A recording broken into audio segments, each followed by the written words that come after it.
-4। इस फंक्शन का हमें रूट फाइंड करना है यूजिंग मेथड। तो यहाँ पे सबसे पहले हमें करना क्या होता है, इनिशियल गेसेस वैल्यू फाइंड करना है, जिसमें हमारी x0 एंड x1 इन दोनों की वैल्यू हमें फाइंड करना होता है।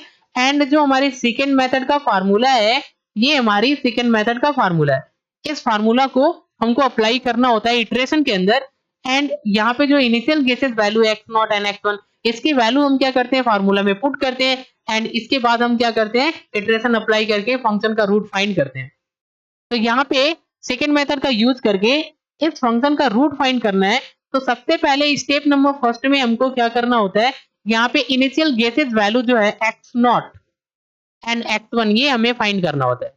तो ये हम कैसे फाइंड करते हैं, जो भी हमारी फंक्शन है f of x equal to x square minus 4, ये जो हमारी फंक्शन है, इस फंक्शन में x की वैल्यू पुट करना है एंड देखना है कि फंक्शन का जो आंसर आ रहा है वो नेगेटिव एंड पॉजिटिव, ऐसी दो वैल्यू हमको चाहिए जिसपे फंक्शन हमारी एक बार नेगेटिव एंड एक बार पॉजिटिव आंसर दे रहा है, और वो दोनों वैल्यू हमारी x0 एंड x1 की वैल्यू बन जाती है। तो कैसे हम x0 एंड x1 की वैल्यू फाइंड करते हैं, सबसे पहले हम फंक्शन में क्या करते हैं, x इक्वल टू 1 पुट करते हैं फंक्शन में। तो यहाँ पे क्या हो जाए, f ऑफ 1 हो जाएगा 1 का स्क्वायर माइनस 4 इक्वल टू 1 का स्क्वायर मतलब 1, 1 माइनस 4 इक्वल टू क्या आएगा, यहाँ पे आएगा -3 यानी कि x की वैल्यू 1 पुट करने पे फंक्शन हमारी नेगेटिव आंसर दे रहा है।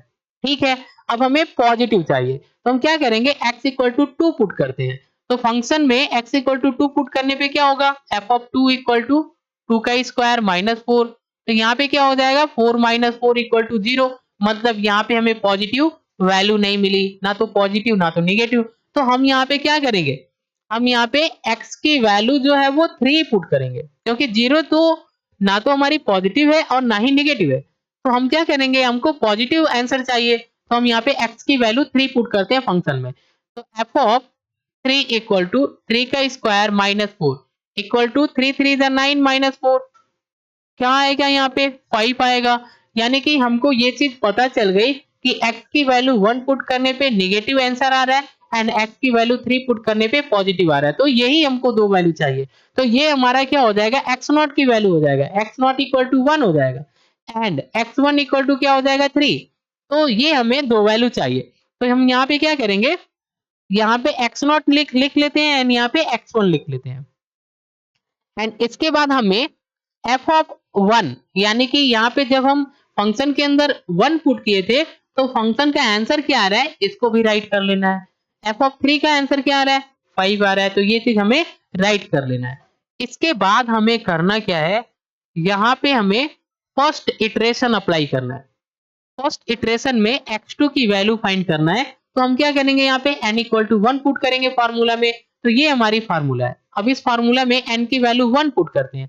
तो यहाँ पे 1 पुट करने पे क्या हो जाएगा, x2, यहाँ पे क्या हो जाएगा x1 minus f of x1 हो जाएगा इनटू यहाँ पे 1 पुट करने पे x1 हो जाएगा, यहाँ पे 1 पुट करने पे 1 माइनस 1 होगा, तो यानी कि 1 माइनस 1 मतलब 0, x0 हो जाएगा यहाँ पे। ओके, अपॉन में यहाँ पे 1 पुट करने पे f ऑफ x1 हो जाएगा माइनस f ऑफ x0 होगा यहाँ पे। ओके, तो हमने क्या किया, फंक्शन के अंदर 1 पुट कर लिया। अब हमें करना क्या है, x1 की वैल्यू हमारी क्या है, 1 है, x1 की वैल्यू क्या है, 3 है, तो हम यहाँ पे 3 पुट कर लेंगे। f ऑफ x1 की वैल्यू क्या है, माइनस f ऑफ x1 की वैल्यू मतलब 3 को हमने फंक्शन में पुट किया तो कितना आ रहा है, 5 आ रहा है, तो हम यहाँ पे रख लेंगे 5 इनटू x1 की वैल्यू क्या है हमारी 3 है। अब यहाँ पे x0 होगा, तो यानी x0 की वैल्यू क्या है 1, तो यहाँ पे आ जाएगी 1 अपॉन में f ऑफ x1 इसकी वैल्यू कितनी है 5, तो 5 रख लिया, माइनस करना है, यहाँ पे क्या हो जाएगा f ऑफ x0 होगा, x0 की वैल्यू क्या है यहाँ पे -3, तो हम यहाँ पे -3 राइट कर लेते हैं। तो ये चीज हमने यहाँ पे राइट कर लिया। अब हमें क्या करना है, इसको सिंप्लीफाई करना है। जब हम इसको सिंप्लीफाई करेंगे तो x2 की वैल्यू हमें मिलेगी 1.75।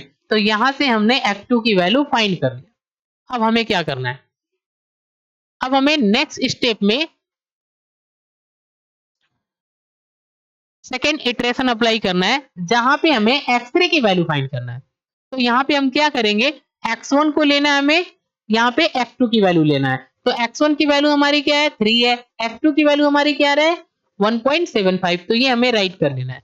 अब यहाँ पे f ऑफ 3 हमारी क्या थी 5 था, ये हमें राइट कर लेना है। एंड यहाँ पे हमको ये चीज चेक करना है f ऑफ 1.7 1.75 इस पे हमारी फंक्शन की वैल्यू क्या आएगी। तो जब आप ये जो हमारी फंक्शन है f of x equal to क्या है एक्स स्क्वायर माइनस 4 है, जब आप यहाँ पे f ऑफ 1.75 पुट करते हैं फंक्शन में, तो यहाँ पे क्या आएगा 1.75 का स्क्वायर माइनस 4। इसको जब आप फर्दर सिंप्लीफाई करेंगे तो यहाँ पे आपको आंसर आने वाला है -0.94। ये हमारी f ऑफ 1.75 की वैल्यू आएगी। अब हमें क्या करना है, यहाँ पे x3 फाइंड करना है, तो n इक्वल टू 2 पुट करना है फार्मूला में।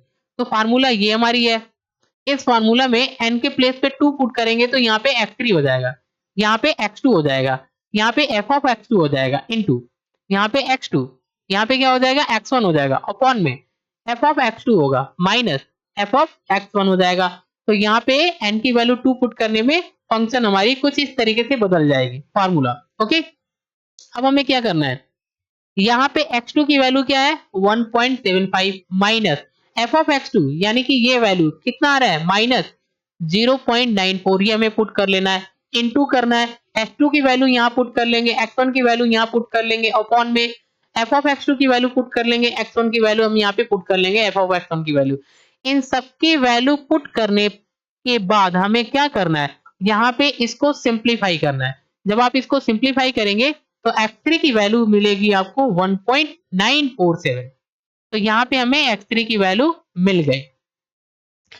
अब हमें क्या करना है, सिमिलरली हमें करना क्या है, यहाँ पे थर्ड इटरेशन अप्लाई करना है जिसके अंदर हम x4 की वैल्यू फाइंड करेंगे, जैसे हमने ये फाइंड किया।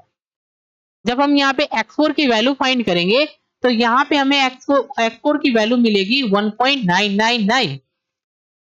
ओके, अब हमें यहाँ पे ये चीज देखना है कि x3 की वैल्यू 1.947 है, 1.947 है, x4 की वैल्यू कितना है 1.999। तो अगर हम देखें तो ये दोनों वैल्यू हमारी काफी सिमिलर है, क्योंकि 1.9 1.9 दोनों में आ रहा है।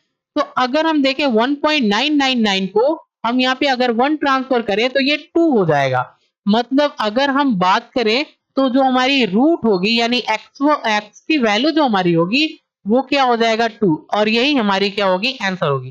क्योंकि जब आंसर हमारी सिमिलर आने लगती है तो हमें स्टॉप कर देना होता है, एंड लास्ट वाली जो हमारी आंसर आ रही है यही हमारी आंसर हो जाती है, रियल रूट होती है। तो यहाँ पे रूट हमारी क्या हो जाएगी, x की वैल्यू 2 हो जाएगी। क्लियर, तो इस तरीके से